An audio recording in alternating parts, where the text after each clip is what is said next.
আমি আজ একই ডায়লগ দেবেন না আমাকে। যথেষ্ট সচেতন হয়ে আমরা কাজ করছি, তাই তো?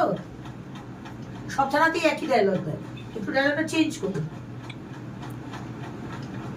আজকে আমি আপনার সাথে কথা বলতে এসেছি, এবার আমি আদালতে যাব, আদালতে আমি আপনাকে টানবো, আপনাকেও টানবো। উচিতটা কি ছিল তাহলে? যে চেয়ারটা সম্মান করা, কারোর দিকে পক্ষপাতিত্ব না করে নিরপেক্ষভাবে জাস্টিস দেওয়া, তদন্তটা নিরপেক্ষভাবে করা। নিরপেক্ষভাবে তদন্ত হলে 15 দিন চলে গেছে, এখনো একটাও অ্যারেস্ট হয়নি। আপনার বাড়িতে মেয়ে আছে? আপনার বাড়িতে মেয়ে আছে?